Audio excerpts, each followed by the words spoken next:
Welcome, friends, to another Napa Institute conversation. I'm John Meyer, Executive Director of the Napa Institute, and will be today's moderator. The topic today is an important one. It's the global economy, Congress, and the National Coronavirus Commission. We'll be discussing how to restart the economy and the realities of a post-COVID-19 economy, national security, and foreign policy. I'm proud today to partner with our friends at the Heritage Foundation. They've been a great resource for us in past at Napa Institute events, and the National Coronavirus Recovery Commission will be a great resource for our government and for concerned citizens. So for those of you who are less familiar with Napa, our mission at Napa Institute is to examine with a spirit of charity, fidelity to the magisterium, and intellectual rigor the most critical issues in faith and culture. And in a world that's so divided among political and ideological lines, where news is overly sensationalized and there's a lack of civil discourse, it's hard to discern what is true, and that's why we launched these Napa conversations during the shutdown. We wanted to bring experts in faith, culture, medicine, economics, politics straight to you so you can hear clear, pertinent, and timely conversations on topics that matter to you. Just like our conferences and symposiums you already know us for, we want you to come away from this with a clear picture of what to expect and how to lead as Catholic professionals in difficult times. I hope you've had a chance to review our conversation from earlier this week. We had Father Thomas Joseph White, a East Coast Dominican who lives in Rome. He discussed with us the hot topic of closing down churches, sacraments not being available, what this means, the historical precedent for it, and how to grow closer to God in these times. We have another panel coming up at the first part of next week, a follow-up panel to an earlier one we had on principled entrepreneurship in times of crisis with Bush School of Business at Catholic University. And then finally, our most successful thing the last couple of weeks has been the Holy Week retreat and Easter reflections that we did. So to follow that up, we're having Father Michael Gately, a best-selling author and speaker, talk on Sunday about Divine Mercy. Sunday is Divine Mercy Sunday. So that said, before I introduce our panelists, I'd like to open in prayer. In the name of the Father, the Son, and the Holy Spirit, amen. Heavenly Father, during this octave of Easter, we give you thanks for this day, for your great mercy and love, for our health, and for helping us to refocus on the important things. We pray especially for those who are sick or have died from this virus, for those whose livelihood or lives have been disrupted by this virus. We pray especially for our country and its leaders to discern properly the best course of action to deal with the crisis. We know that you are here with each one of us today. So please send your Holy Spirit to guide our conversation, that we may do your will in all our endeavors, and that this conversation will bear fruit and bring peace to the minds of our viewers. We ask all this through your Son, our Lord Jesus Christ. Amen. Amen. Father, Son, Holy Spirit. Amen. So joining us for the Global Economy, Congress, and the National Coronavirus Commission talk here, we have three distinguished panelists, all from Heritage Foundation. First, Paul Winfrey, the Executive Director of the National Coronavirus Recovery Commission, and also the Director of Heritage Foundation's Rowe Institute for Economic Studies, and the Richard F. Astor Fellow at Heritage. Paul was formerly Budget Policy Director for President Trump. Previous to that, he also served as Deputy Assistant to the President for Domestic Policy and Deputy Director of the Domestic Policy Council. Paul has served as the Director of Income Security at the U.S. Senate Committee on the Budget, so very qualified to talk to us about the economy and the response that we're coming up with here. Second panelist is James J. Carafano, leading expert in national security and foreign policy challenges. He is Vice President of Heritage's Catherine and Shelby Colm Davis Institute for National Security and Foreign Policy, and the E.W. Richardson Fellow, an accomplished historian, teacher, researcher, and prolific writer. Some of his works include Surviving the End, which addresses emergency preparedness, Wiki at War, Conflict in a Socially Networked World. He is also a 25-year veteran of the U.S. Army, so we thank him for his service there. And then finally, a very familiar face to many of you, Lawrence Blanford. Larry Blanford is a dear personal friend of mine and of the Napa Institute. Larry and his beautiful wife Lynn have two children. Larry is the retired president and CEO of Green Mountain Coffee Roasters.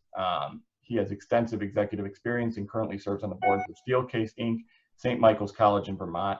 And additionally, he's a member of the Board of Visitors at the Bush School of Business at the Catholic University of America.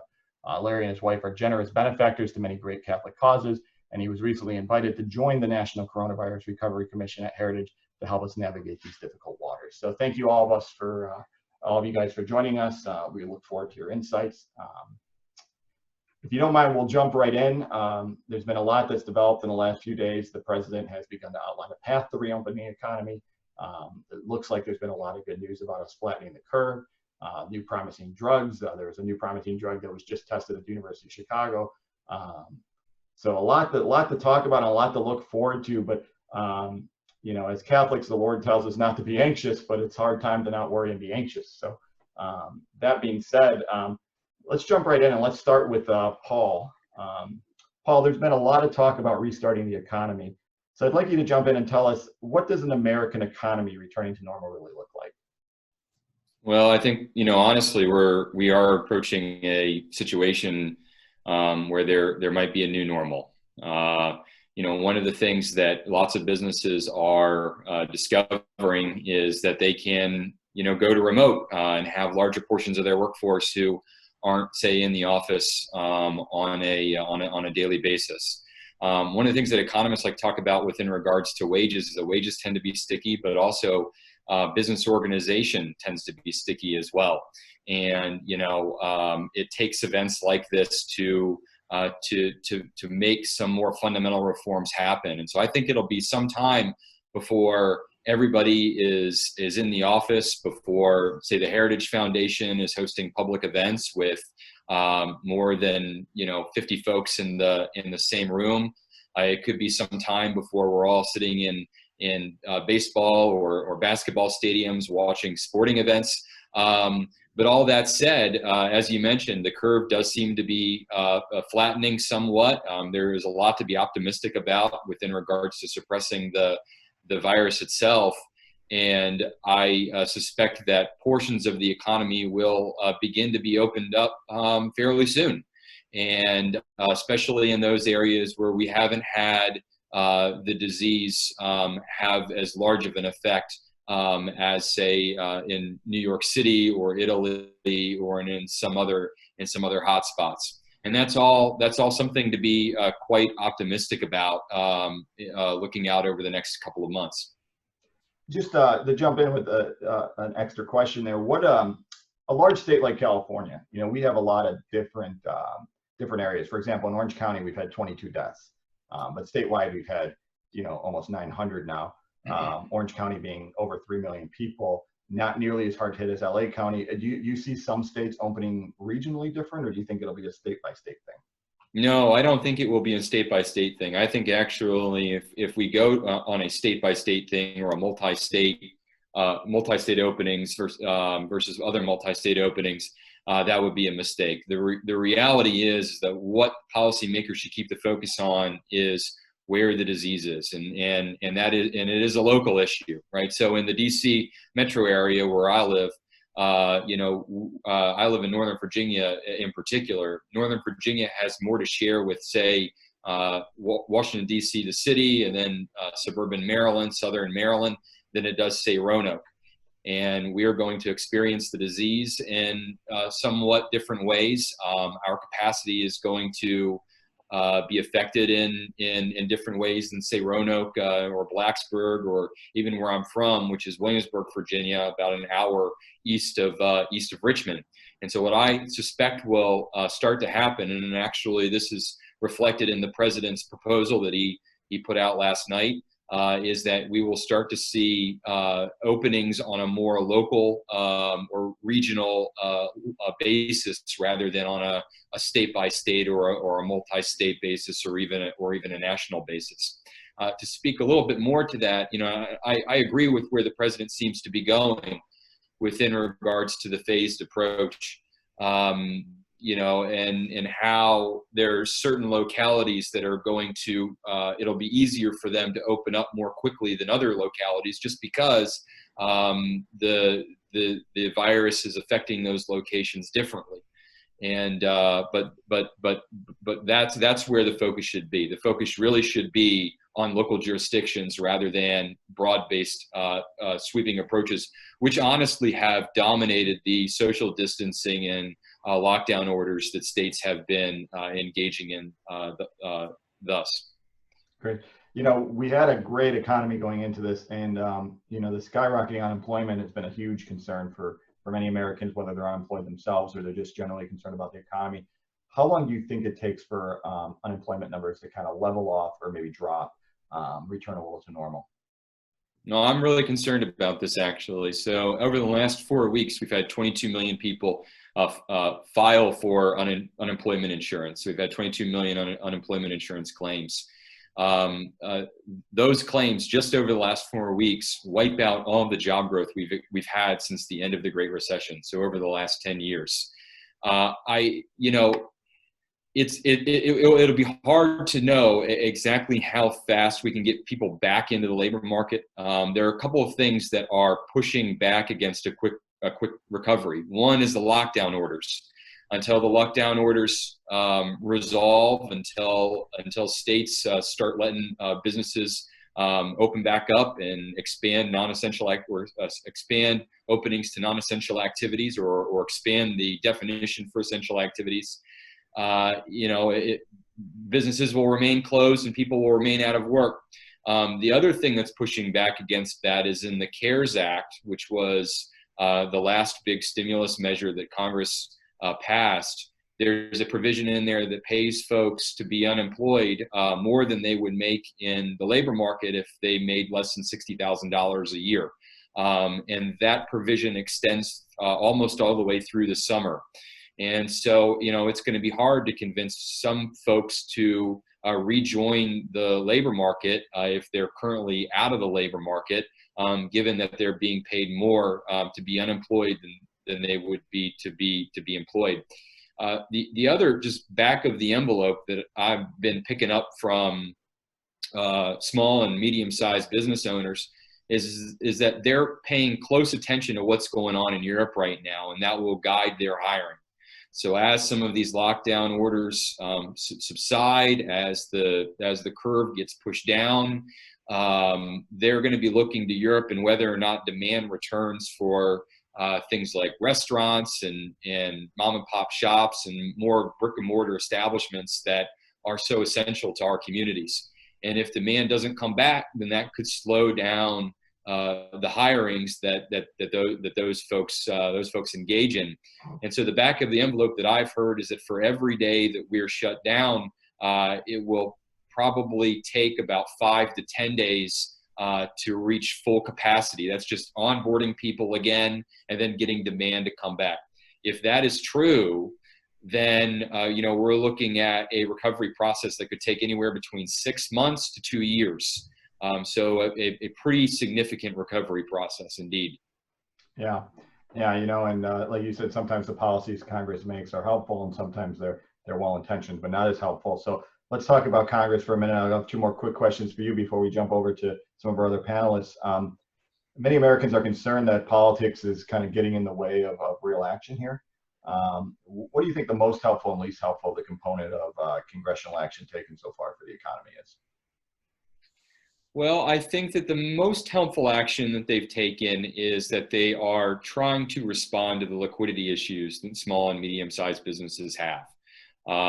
The problem with how that has thus far rolled out is that they put too much of an emphasis on paychecks and less of an emphasis on the amount of other liquidity constraints that those businesses have. So for instance, as anybody who owns a business knows, you got to pay rent, you got to pay mortgages, you got to pay to keep the lights on, the water flowing, as well as payroll. And oftentimes it's those things that are more fixed than payroll, and that's what we're seeing in businesses across the U.S. in terms of the furloughing of employees, in terms of the laying off of employees. I mean, across the U.S., about a little bit more than half of all businesses are closed right now. And that's why those unemployment insurance claims have skyrocketed and will likely continue to increase over the next few weeks as this continues. So Congress really has helped stop some of that hemorrhaging, but not all of the hemorrhaging of cash. At some point, lots of these businesses are going to, respond not just to the fact that too little has been done over a short period of time, but they're also going to be responding to the fact that, look, if these lockdowns are going to continue for weeks or even months into the future. And if their busy season is the summer, if the reason why they stay in business through the winter is so that they can make money during the summer, then they might just go ahead and close up shop and wait until this thing goes away and the disease is put down in its entirety and that the lockdown orders are resolved before they come back and start again. And if that is the case, then that will trigger lots of layoffs and business closures all throughout the country. The other thing that we're seeing happen in real time, and this is sort of a new development, is that in cities in particular, in Washington, D.C., Boston, New York, that have been hit particularly hard by the virus, and we've had more businesses move more of their workforces online, say law firms, for instance. They're going back to their rental agreements and saying, look, I don't need 60,000 square feet. Maybe I only need 25,000 square feet in downtown Manhattan. And what that's doing is it's pushing the rental market down. It's pushing rent down. If I'm a brick and mortar establishment, if I own a restaurant in Midtown Manhattan and rent starts to go down, and I'm in the midst of dealing with the lockdown order anyway, I might decide to just go ahead and declare bankruptcy, close up shop, and decide to come back in the future when I can renegotiate all of my contracts. Again, we're already starting to see this happen. This is why, honestly, the lockdown orders, we need them to start coming back a little bit, and we need to start getting local economies back online so that we can prevent some of these ripple effects from occurring, where you have the viral contagion lead to a massive economic contagion that spawns a Great Depression-like situation. Yeah, and before we jump to James with the next question, let's just talk briefly about, you mentioned the SBA loans and the PPP program and how that's helpful, but not really the solution that is totally needed. But how effective do you think those will be? And then particularly, we've heard this week that they're out of the funds. And I know we talked earlier about playing politics and things being in the way. How likely do you think that gets refunded? How soon do you think that happens? How effective do you think these programs are long term? I think that they are a lifeline. I don't think that they're a game changer. Again, in most of the small and medium sized folks that I've been talking to, they tell me, look, we're glad that this program exists. It is providing us with some liquidity right now, and we're just hemorrhaging cash every day. And they don't want to let go of their dream, right? They want to stay in business. They want to do what's good for their employees. They want to be there when we come out of this epidemic. But at the same time, they're going to start to reevaluate. They're going to start to reevaluate those decisions. And I don't know that there's a whole lot that Congress can do besides just pay everybody's bills indefinitely. And that doesn't seem to be particularly sustainable either. Within regards to the current PPP program, I don't see a whole lot of changes happening to it besides Congress dumping more money into it. Look, prior to running out of cash, the House Democrats blocked a extension of the program or putting more money into the program. And, honestly, that was a political move. They're looking for some concessions. Pelosi was a little bit upset that she didn't get more out of the CARES Act on the first time around. I get all of that, but I think she'll ultimately lose, and I think she'll ultimately bend to the political pressure of small and medium-sized businesses all across the United States who are treating this as a lifeline right now. And so I don't see that as I don't see the current politics of that being particularly sustainable. It's very likely that they will couple an extension of PPP with a state bailout. California is looking for some money. New York is looking for some money. Illinois is looking for some money. and so it's very likely that that would happen. But I see them resolving all those political issues in short order. Excellent. Let's shift gears for a minute. Let's go to James. Talk about national security and foreign policy. Obviously, let's look at the legislation that's been passed, what the good and the bad might be in those two regards. But also, what should the next phase of COVID-19 legislation contain from your viewpoint as far as national security and foreign policy are concerned? Well, I'm kind of with Paul. I'm not sure all the answers are in legislation, but there is a lot in foreign policy, particularly related to national recovery. We ought to divide that into two parts, talk about the good guys and the bad guys. We ought to start with the good guys. One is America's economic recovery is not just dependent on what America does alone. So let's start with the great trading community of Canada, the United States, and Mexico, where many of that trading is intermediate goods, which are essential for the U.S. economy. So, for example, we're going to see cases, and honestly, we were already seeing cases of this, where there might be a company in an American community that is ready to go into phase 3, and all their employers can go back to work, but they're dependent on subcomponents from Mexico, where COVID's actually just beginning to peak.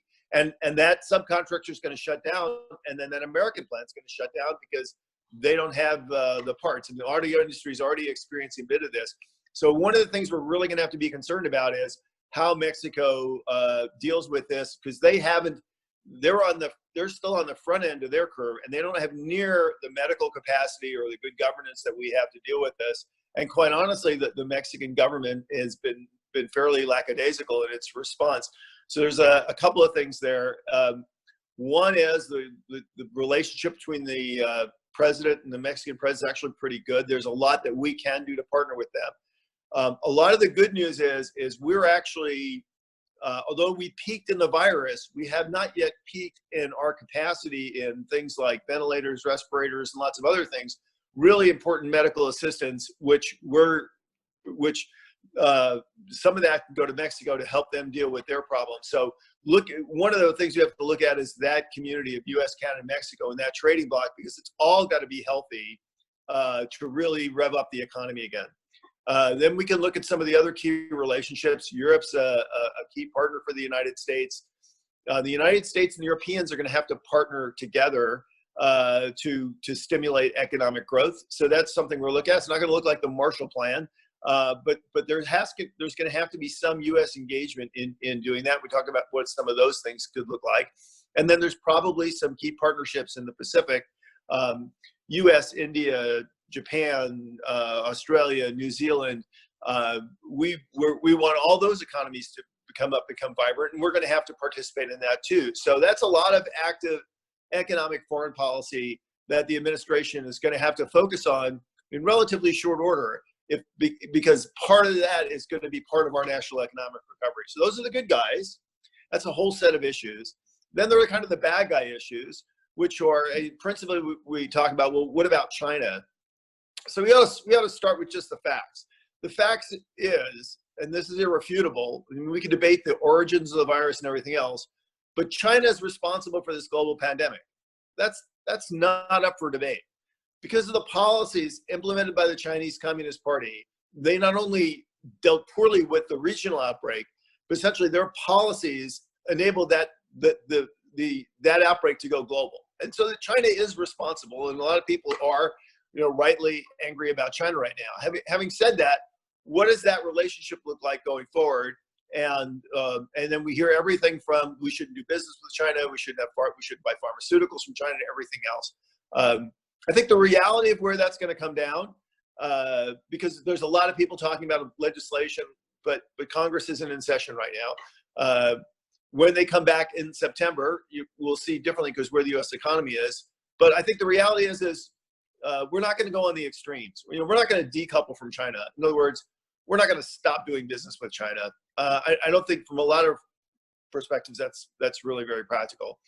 On the other hand, we're not going to ignore what just happened. I think the key thing that people have to recognize is this is actually a continuation of behavior that we've seen from China for a very long time.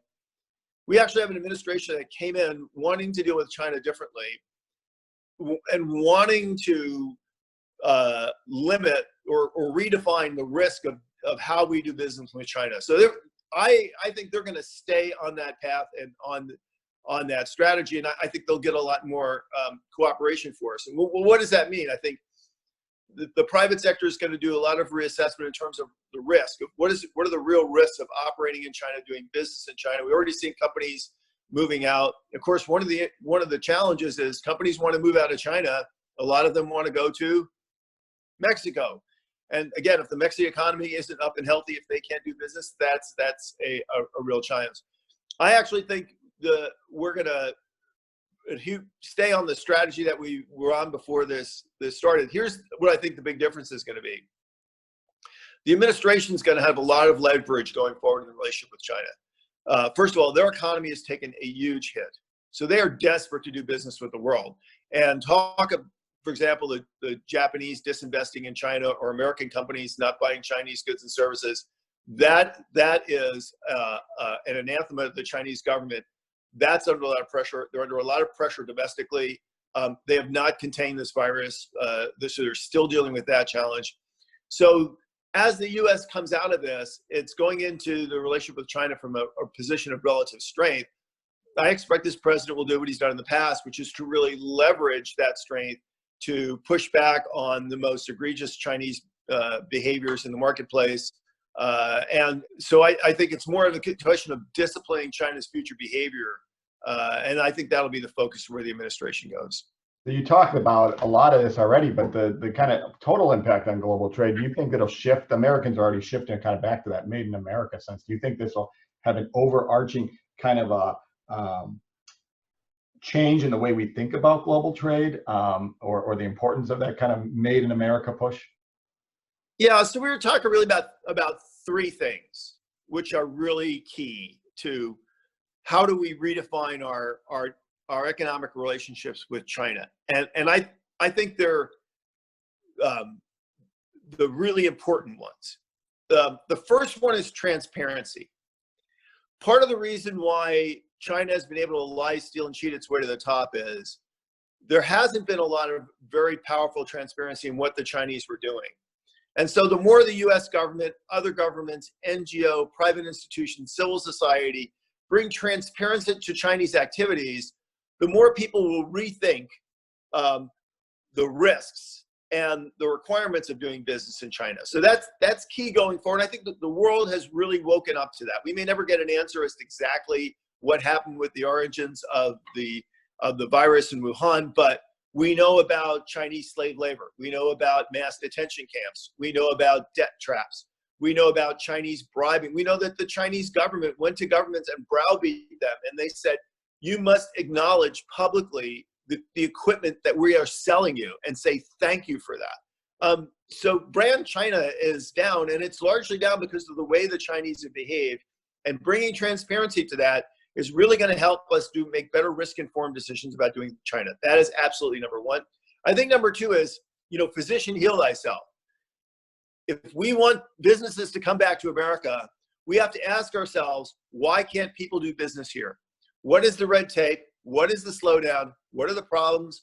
What are the roadblocks? Why does it take 90 days to start a business and not 5 days to start a business? So we need to look internally at the local, state, and national level and saying, what are the roadblocks to doing business in America that are keeping people from doing business in America, and take those off.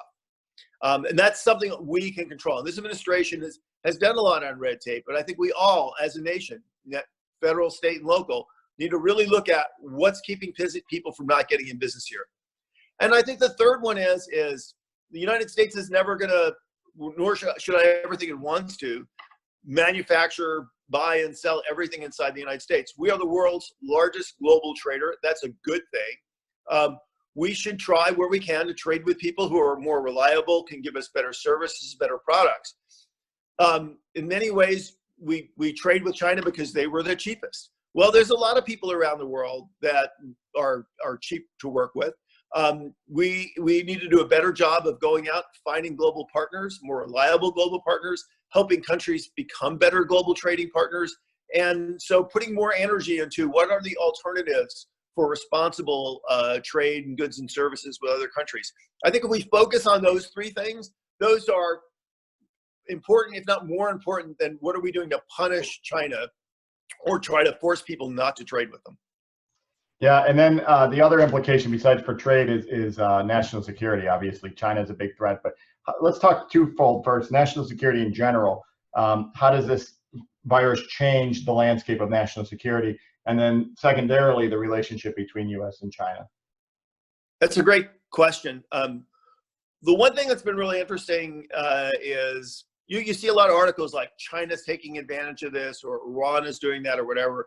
I think the reality is we look across the global landscape as everybody's kind of taking a time out. Everybody is dealing with the virus. Everybody is dealing with the economic consequences of the virus. Nobody is really immune from this. So nobody is really making bold strides in foreign policy right now because simply they're worried about their own issues and troubles. As we come out of that, other countries are going to come out of that. They're going to start picking their heads up and doing business again, everything. And I think we will go back to the great power competition that we had before the virus even started. I think I agree with Paul. I think we have the potential to really come out of this as a very strong economy. The sooner we come out of this, and I think that gives us an advantage over others. So the one thing I always remind people is what's interesting is if you look at the bad boy list for Bush, Obama, and Trump, they were all the same. It was Russia, China, Iran, North Korea, transnational Islamist terrorism. That list is essentially the same. And I know people say, well, we should rank order them. Who is the most troubling? Well, the problem is the United States is a global power with global interests and global responsibilities. We have to be concerned about all these things. It's like the guy that goes to the doctor and says, the doctor says, hey, you got cancer, heart disease, and a brain tumor. Which one do you want me to cure? And you look at the doctor and say, well, doc, I'd like you to cure all three because I'd like to live. So when people say, I'm worried about China, Russia, Iran, North Korea, which one do you want me to take care of? The answer is the United States has to deal responsibly with all of those threats because we're a global power. And clearly, however, China is, I think, in many ways, kind of the pacing threat. I think the good news there is the United States had a good strategy for dealing with China before the COVID virus broke out. And I think the right answer will be to get back to the strategy that we were on. Actually, I think we had a very prudent, responsible foreign policy. If you think about a spectrum between, invading everybody and nation building and regime changing and fixing the world so that you're safe, and we're child-proofing the world on the one end and literally ignoring the world's problems and hiding in America on the other end. We've really in the last 3 years strived to find that middle ground of what's a prudential foreign policy that has America forward-leaning, protecting its interests, but at the same time recognizing it's not going to reshape the world. I think we have to get back to that, more important than ever, because now we've got to do both of these. Foreign policy will not take a time out because of this virus. When the virus is done, everybody's going to go right back to fighting over grubby pieces of dirt like they were before. We have to be prepared to do that. But at the same time, we have to rebuild the American economy and get that economic engine running back in. And the world won't wait. So we're going to have to do both. It's going to make governing even more difficult and complicated 6 months from now than it is today. Yeah, and I'm going to shift back to Paul in a second to talk about American companies and what they're talking about with shifting out of China and his thoughts on that. But before we leave the topic of Asia, just one more question. As these things do unfold, do you think this further destabilizes that whole region in the Pacific? No, I don't think so, because I think the United States will come out of it. And if anything, we've looked at those key partnerships, India, Japan, Australia. They're even stronger now than they were before. And some of our allies have actually come out of this very well. South Korea, Taiwan's done incredibly well. And again, people have seen China's true face, and in many cases, what that has done is it's wanted people to double down on the relationship with the United States. So I think we could quite possibly emerge from this in a stronger position than when we started. But the key, going back to Paul and Larry, is none of that's going to happen unless we get this economy up and running again. Yeah, that's for sure. And I want to pivot from Asia real quick. One more question before we go to Paul. Recently on Fox News, you reminded Americans that the U.S. and Europe still need each other after this virus. For us to be successful, we need Europe to succeed. What exactly did you mean about, can you elaborate on what you mean about Europe needs to succeed for us to be successful? Well, I think there's two aspects to that. One, of course, is the global competition with China. If Europe is, tries to be the Switzerland of the world with regard to China, or slips into the Chinese camp, that's incredibly damaging to U.S. interests and capabilities. So, and Europe, when you go beyond U.S., Mexico, and Canada, Europe's absolutely one of our critical trading partners. It's a critical security partner. It's a critical diplomatic partner. So we want Europe to rise up with the United States, and we have to look at things that we can do together.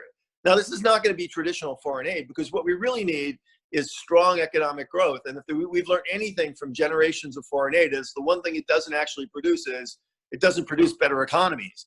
So we need to focus on initiatives that will actually contribute to economic growth. We outlined a bunch of them. We've got research coming out.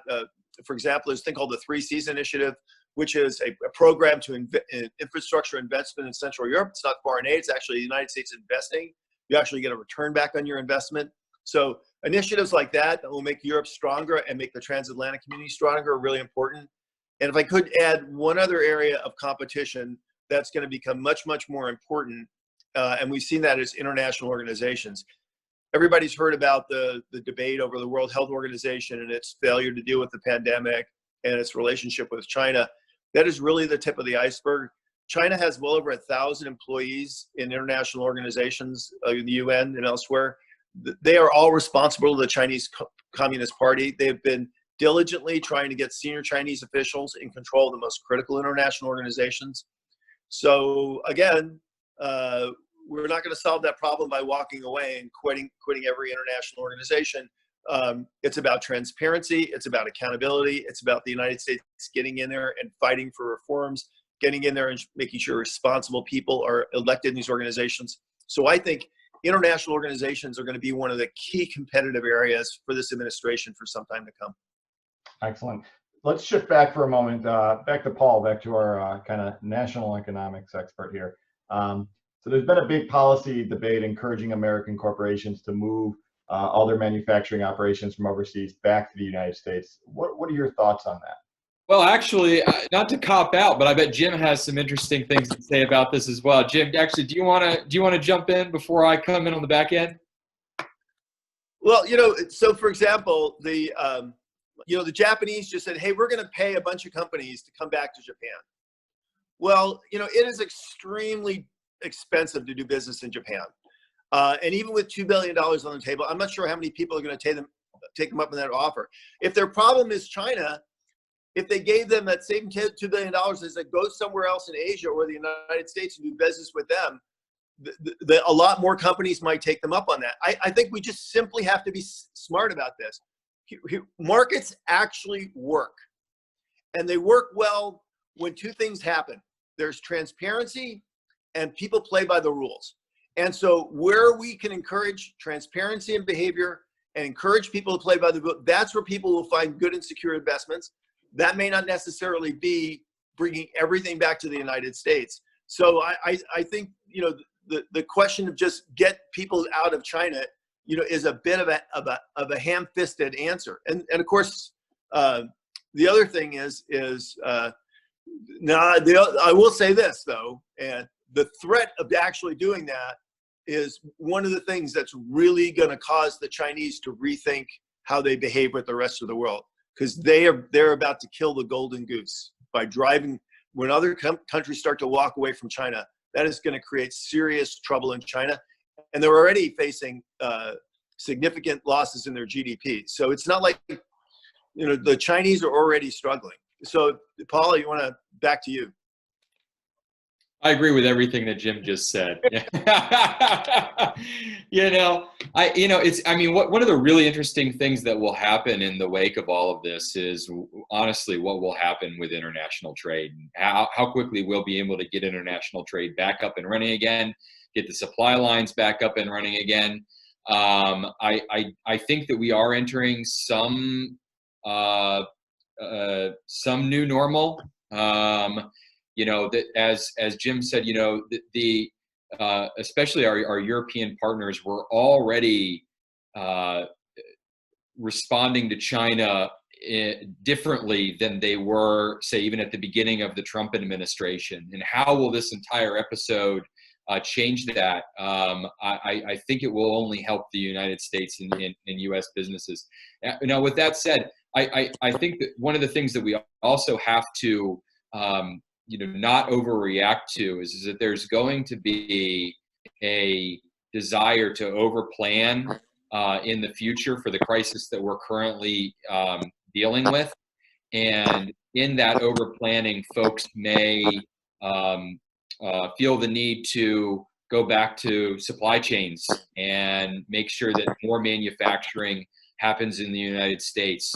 And I'm not against that. I mean, if the U.S. is the best place to make goods and then to also sell those goods, and then that's great. But we shouldn't over respond to the current crisis just because we're experiencing shortfalls right now. And so really what you're going to see coming out of Congress in the next probably 6 months is just that, is honestly an over response and using this crisis to drive home anti-trade policy, more progressive economic policy that they would have supported even not in times of crisis. And so we're going to have to look out for that and be able and adjust our response to meet the appropriate conditions of the day.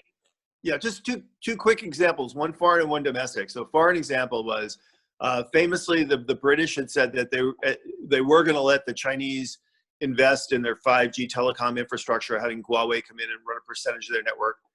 Very likely the British are going to reverse that decision and kick the Chinese out entirely. I think that's a really good exemplar of how people are rethinking their relationships with the Chinese. And that's going to create new market opportunities for the United States and other partners. So that's an example of where people do make smart decisions. And the other one is domestically. The rest of the world has to look at the United States and marvel. Look at we did. For example, ventilators and other things where we've had this incredible surge of the private sector just stepping up and doing amazing things. I think if you're China, you have to look at that and marvel. I think if you're other countries, you look at that and say, boy, these Americans, they still got the mojo. And I think we should be looking at our self-confidence about, look how our private sector stacked up. And let's think about what would happen if we just really unleashed and encouraged them and pushed them forward. So I think from both the domestic perspective and the international relations perspectives, there's a lot of lessons learned coming out of here that are positive and which ought to give us greater confidence in our ability to dominate globally rather than worry about having to protect ourselves from competitors. Yeah, no, I think that's all great. And before we jump to Larry and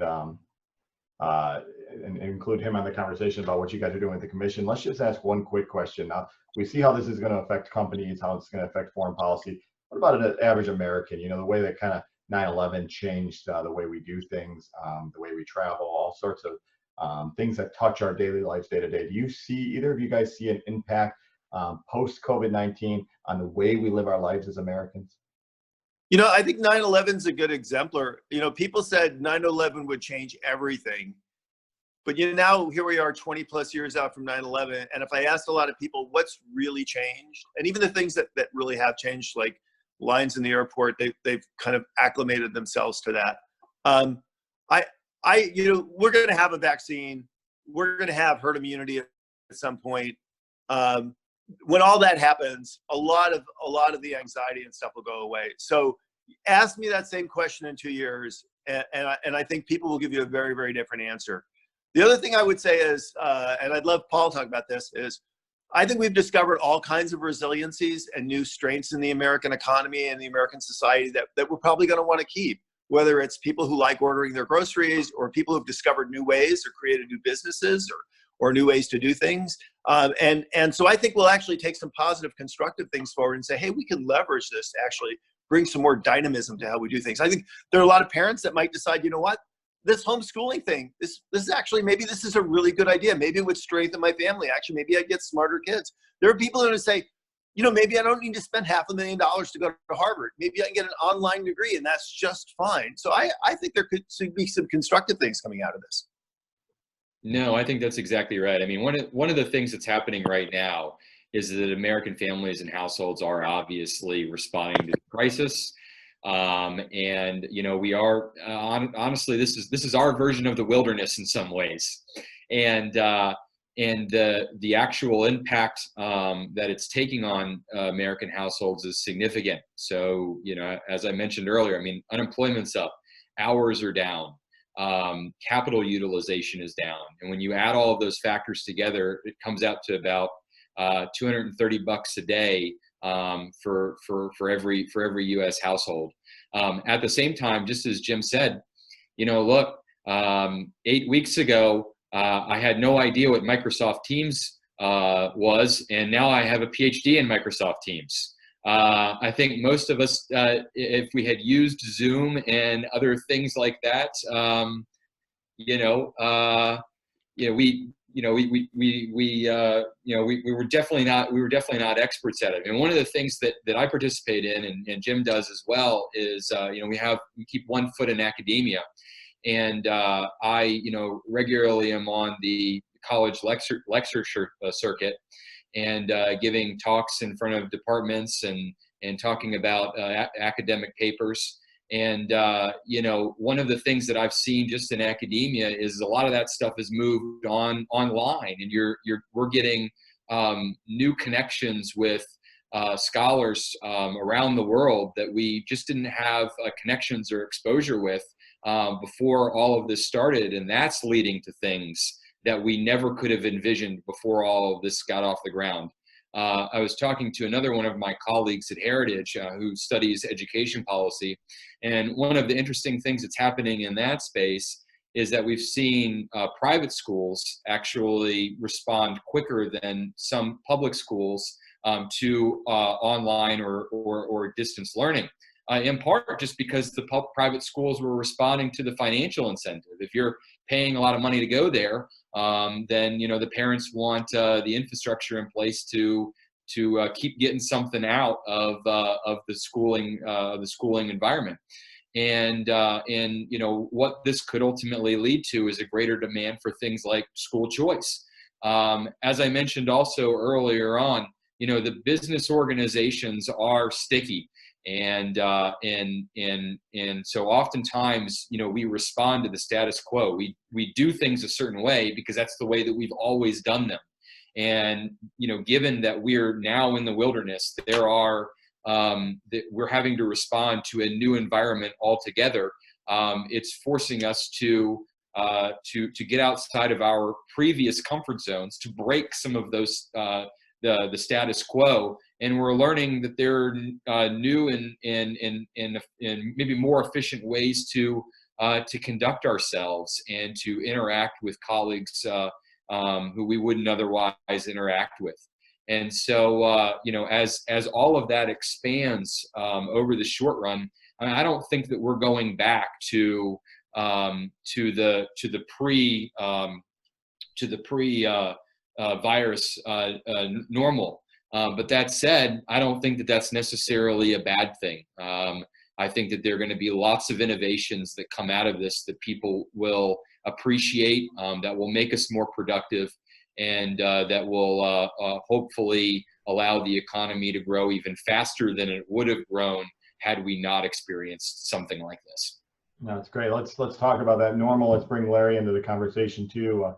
Paul, you're the executive director of the newly formed commission, and Larry's a member of it. So let's talk about that. First, what is the National Coronavirus Recovery Commission? And second, how does it address getting American lives back to normal? Larry, did you want to take that?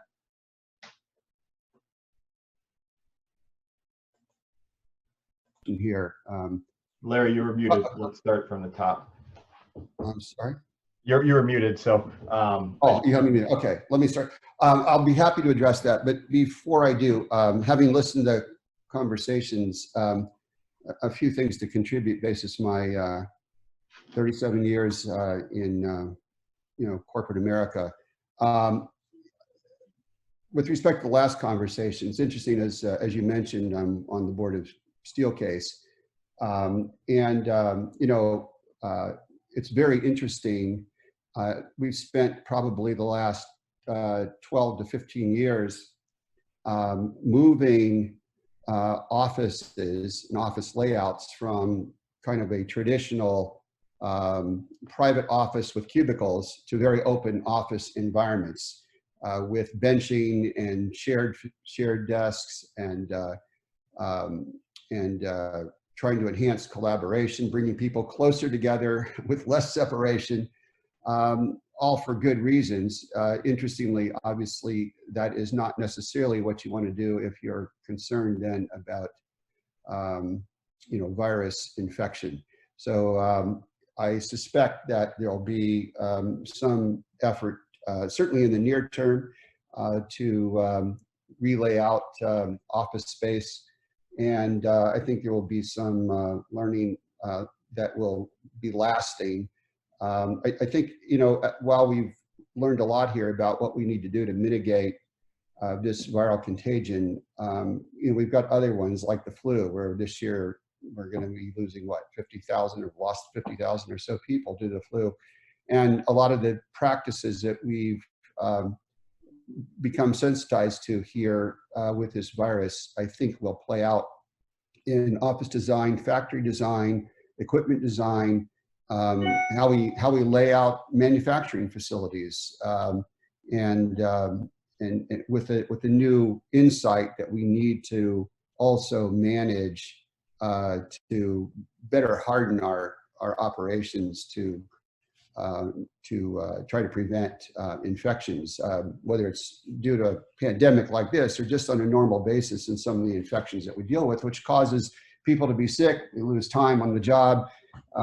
So I think there's a new insights here that will be very helpful. I did want to also real quickly comment on China, having spent a fair amount of time over there. I have been very frustrated for 20 years. And I'll just, there's a lot I could talk about. I'll just limit my frustration to my fellow business leaders. Many people I've talked to from Europe and the United States over time that have assumed that China is moving towards Western democracy. And I've never, ever subscribed to that. It is still a communist country. It has been, is now, and will be unless there's major revolutionary change. And in fact, I see what China has done since Mao is in terms of, it's a communist country and it's godless, it's totalitarian and socialist. And for the first 50 years or so after Mao, was driving a planned economy. I think the only reason it moved from that, and the purpose of a planned economy in part, was to keep people busy, right? Confucius say busy hands are happy hands. I think they learned that adopting some semblance of what looks like more, capitalist free enterprise would keep more people working, which it has. But the fundamental essence hasn't changed. They're still trying to keep people working, busy hands, happy hands, prevent revolution, prevent the overthrow of the Chinese totalitarian government. I hope, I think it was Jim that mentioned that we've now learned that the blinders have been taken off. I hope that's true. I hope this sticks. I hope people in business in the United States and Western Europe fully now understand what we are dealing with here, the lack of transparency, the totalitarian government. It has not changed. And I'm not suggesting we don't do business in China, but we must do business eyes wide open. And with respect to trade, I believe in fair trade, but it's got to be free, it's got to be fair, and it's got to be safe. And so I'll leave my comments at that, but I did want to comment on both of those subjects. I find it quite interesting. With respect to the commission, The commission was formed just less than 2 weeks ago by Heritage, Kay Cole James, who president of Heritage, instrumental, I believe, in articulating the need to bring a diverse group of people together that could help provide recommendations to the presidential task force regarding how do we best think about reopening our great country, reopening our economy. And I was and am most pleased to be participating in that.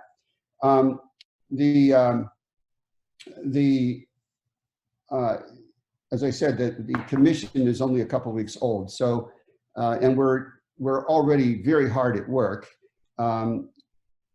The recommendations will be forthcoming here soon, but I'm obviously not at liberty to speak to those at this point because there's still a lot of discussion back and forth. I will say that in our first meeting, we did develop and commit to at least an approach, and it's a 5-phase approach that we're using to guide our discussions, guide our thinking, and guide our ultimate recommendations. And those phases would include, obviously, returning to a more normal level of business activity, doing it region by region as we can, driven by the data, and that has to do with the disease experience of the particular region, the ability of the healthcare system to handle whatever disease may or may not be there, and then obviously thinking about how each types of business might move forward in a phased progression. And certainly I think that notion very much in concert with what we heard from the president yesterday and the last couple of days, and the standing up of additional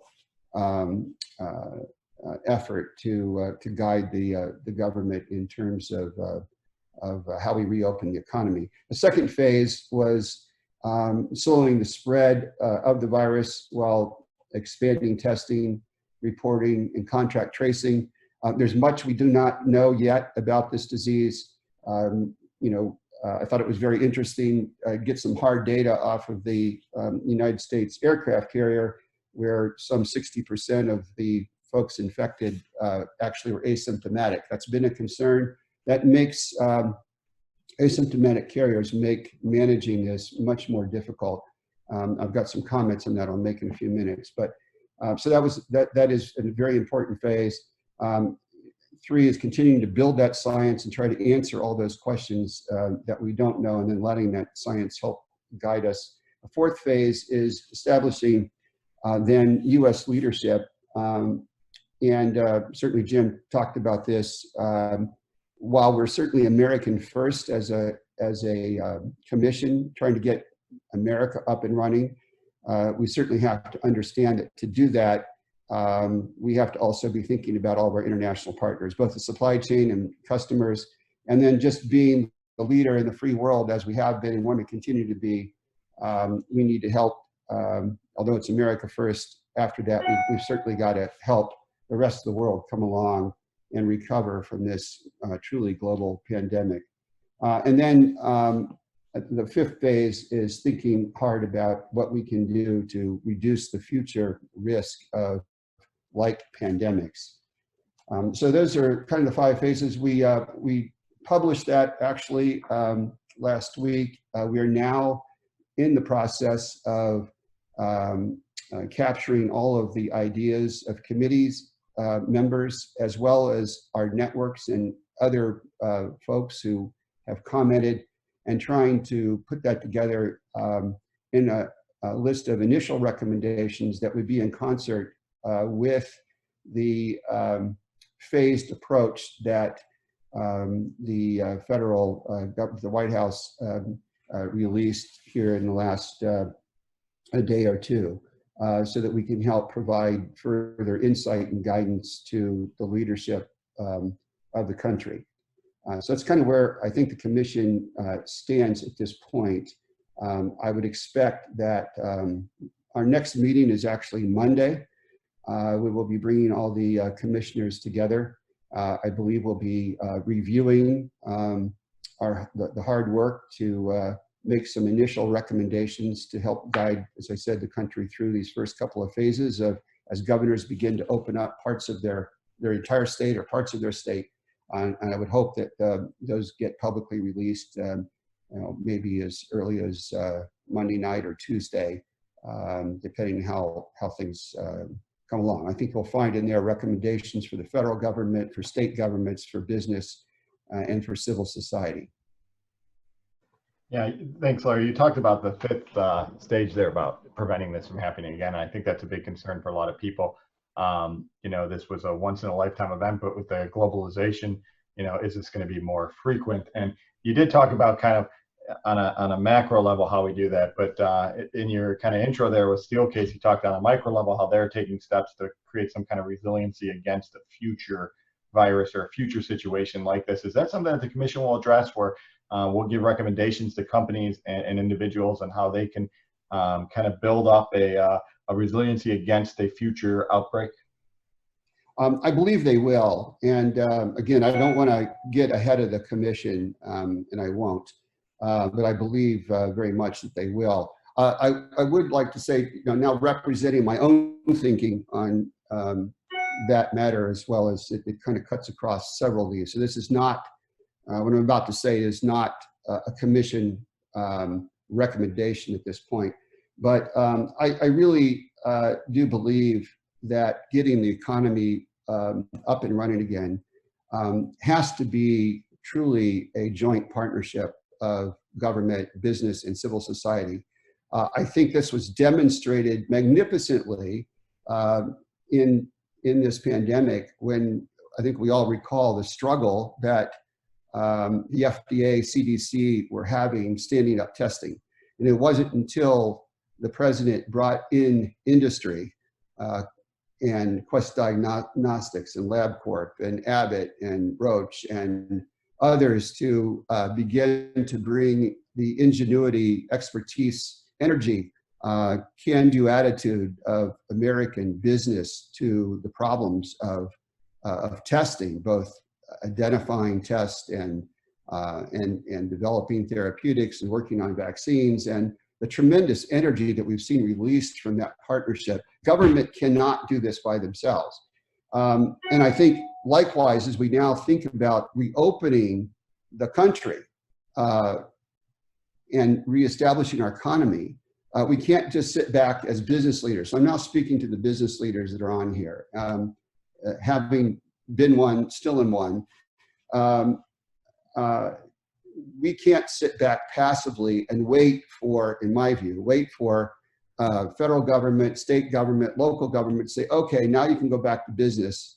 That's just, I think, not going to get us where we want to be. I advocate that we should, as business leaders, be very involved in helping to working with state, local government, being part of the solution, coming up with creativity, helping them understand how business can truly be partners in not only reestablishing business, but to your point, and particularly hardening our business such that if we are faced again with, say in the fall, another wave of this virus, that our businesses would not have to shut down and can actually be helpful in overcoming it. Let me just suggest an example. Again, this is my own thinking. It's not a recommendation from the commission, but we know that testing, if you listen to most doctors and epidemiologists on this, testing is critically important.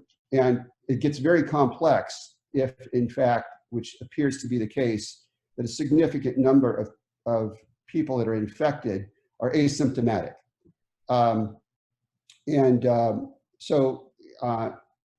There's been a lot of discussion about testing. How do we do it? Should we test everybody in the country? If not, who should we test? Who shouldn't test?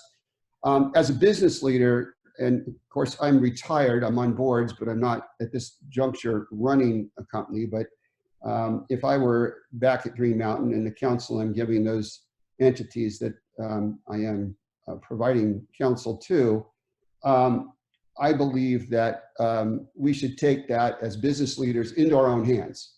We should be driving the testing from this perspective. If you start talking about testing, if the government's going to test large groups of people, whether at the federal government level or at the state level, it brings into immediate issue constitutional concerns, privacy concerns, etc. But if and when I'm speaking to business here, given my background, I'm speaking largely to corporate America, medium and large size businesses, although I think some of the principles could be also with creativity managed for small businesses. But but relative to corporate America, it is absolutely geared to managing the wellness and healthcare of their employee base. And it's very much geared to being able to manage the data, the health data from the employee base in aggregate, while maintaining the privacy of individuals, and certainly being in concert with HIPAA laws that require that privacy. Companies are very good at doing that. So in order to enhance the safety of our employees at work, if companies were to stand up testing for employees, and when I say testing, I suggest both the testing that would determine serological testing, which would determine whether people have been infected and might be carrying antibodies that would give them a degree of immunity, as well as testing for active infections. It puts us, rather than us being passive, now companies would be being proactive. It would make certain that their workplace is as safe as it can be. It would give their employees confidence to come back to work and feel that they can be working competently there. It would also, from the perspective of fighting back against this disease, it would set up those surveillance networks that everybody's talking about, that the state should set up. Well, why not? If the companies are setting up testing, they in essence have their own surveillance network. If somebody does get sick, they immediately know it, and they can be doing contact tracing, et cetera, at work. So, and then if this thing comes back, rather than having to shut all the companies down again, which we absolutely cannot do this again. If companies already have robust testing going on, they won't have to shut down. We will basically be hardening them, if you will, in the near term to fight another,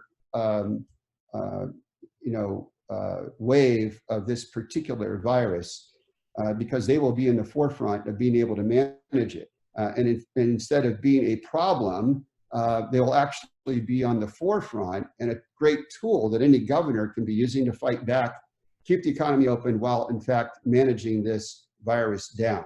I think our basic attitude as business leaders, as we open up, is should be thinking creatively about how do we manage our workplace, and that can not only, it's not just testing, but it's everything that we do in terms of ensuring the safety of our personnel.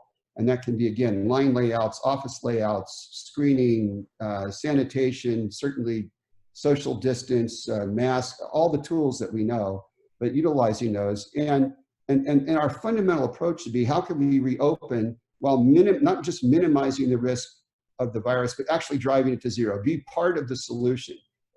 There's a certain mentality that I disagree with out there that suggests, well, we can take some more risk. There's a certain level of disease we're willing to tolerate in order to get the economy open. I don't think we have to make that ugly trade-off. I think this can be the synergy of the and. We can open business and be part of the solution as business leaders to minimize the risk of the virus or actually help drive it down. And if we're in that mode of testing, as I'm suggesting, we can actually drive it down, because you would start with the first test, you would have periodic testing, but the frequency would become less over time as you're driving that disease out. So that's just one example. Again, I'm not representing at all the commission and at this juncture. Those are just my own thoughts. but I think business needs to be part of the solution. And in doing that and being proactive, I think there's a great case to be made to governors as to why we should be open, and we should be open now because we're part of the solution.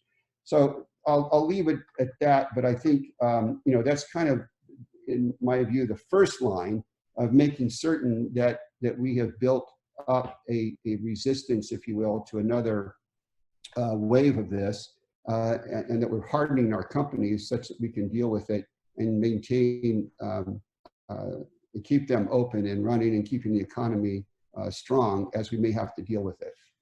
Yeah, and that's very relevant information. As you know, many of the people who follow us are business leaders themselves, so very relevant information. We've also had a number of medical experts on these conversations in the last few weeks that you can reference on our websites, because there is a lot of information out there about how we're doing this and how we can combat it. That said, with all the business leaders watching and listening to this, how could a business leader or one of our viewers here make a suggestion or ask a question of the commission? Is there a setup for that? Yeah, there certainly is. There is a website, coronaviruscommission.com, and on that you can find out more about the National Coronavirus Recovery Commission, those 5 phases I mentioned, who the participants are. And there is actually a way for you, a form for anyone to contribute their ideas, their thoughts, issues that they see, concerns that they might have that they would like for the commission to entertain and consider as we are, in the process of formulating recommendations that we will then make public and also make to the White House task force. There's a very good relationship between the task force and Heritage in this commission. And Kay Cole James is actually a member of the new task force that the president is standing up on the recovery as well. So we've got that great integration and great communications. So as we do formulate recommendations, I am very confident they will get consideration at the highest level of government. So those are 2 ways that people can provide input. Excellent, and appreciate that insight, Larry. I don't know if James or Paul have anything they want to jump in and say regarding the commission or any closing remarks on that. Paul is very much part of it, so I'm sure he's got some comments. Paul? Yeah, so right now we're, as Larry mentioned, we're formulating a series of recommendations and a more formulated plan for reopening the economy that we hope to release early next week. Really, this is a short-term plan. Like what should we be doing in the next 30 to 60 days? We're going to put together an interim report that we'll release at the end of the month, or excuse me, at the very beginning of May, that will look at not just the short term, but also the medium term. So the next 60 days and then the next year. And then we'll follow that up with a final report that we're going to issue in June looking at the long term. So again, getting to this question about how do we prevent, or how do we set ourselves up in a good way so that we're able to deal with these kinds of situations should they come up in the future, and they will come up. We know that this isn't the last time that we will have to deal with a crisis like this, either a health crisis or otherwise. And then next time it may actually be significantly worse than what we're dealing with right now. As Larry mentioned, there are multiple ways to contact the commission. We're having a public comment meeting on Monday of 2 hours from 2 to 4 p.m. If you go to the commission website, again, www.coronaviruscommission.com, there are 2 ways to submit your own proposals. The first way is you can just enter it into a text box and we'll see it and download it and get it in front of the full commission.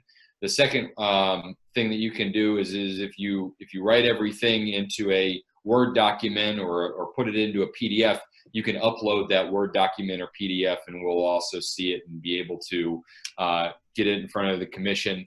and we will acknowledge you in the final report when that is issued later in June.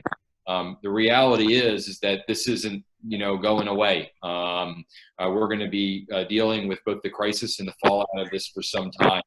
And so even though there's a necessity to work on those solutions, work on those recommendations in the near term, we've also got to be paying attention to the long term too. And that's why we're so excited about this commission, which is different than what the White House is doing as well, but also feeds into it. So what the White House is doing is they're really looking at this all of government approach, but the commission's focus is, I keep calling it this all of society approach. So there's both what the federal government should be doing, what state and local government should be doing, and then what also the role of civil society in the private sector as well, which is absolutely critical to getting us out of this and also setting us on a long-term path to recovery. So look forward to hearing all the great ideas from the viewers. Please submit those as soon as you can so that we can get them in front of the commission as soon as possible. Excellent. James, did you have anything you wanted to add to close out today? No, I just, thanks for having me. One of the things is we should look at the good things as well as the troubles we had. So federalism's actually been a tremendous strength. The federalism and the private-public partnership approach are perfect for the United States. All the good things that happened because of that. The other thing we'll see is not every state responded the same. One of the things we've had since 9/11 is that and increasingly looking at the federal government to solve all the problems. What that's meant is that some states are less and less capable of addressing issues in their own capacities and capabilities. And that's something we need to get serious about. States want to spend money on lots of things. And if they get the federal government to spend money on something, then they're off spending money on other things. And they're not fundamentally looking after the resiliency and the capabilities of their states. So I think some states are going to have to really rethink about what their role in resilience is as well. I thought Larry's comments were absolutely brilliant. I mean, there's a lot of industries that have to deal with problems of contagious diseases and other things in their business practices. And one of the things we'll be looking at is how do we maybe take some of that and export it to maybe every business sector. So awesome discussion. Thank you so much. Yes, thanks, guys. And, thank you to these distinguished panelists we had. Thank you also to the Heritage Foundation, who's been a great partner of the Napa Institute over the years. Don't forget to tune in on Sunday to see Father Michael Gately's retreat on Divine Mercy. And we will see everybody next week for a further discussion on principal entrepreneurship with the Bush School of Business. So Larry, Paul, James, all wonderful to have you guys with us, and look forward to the continued discussion in the future. And I'm sure this will be a great resource for those who watch. Thanks so much.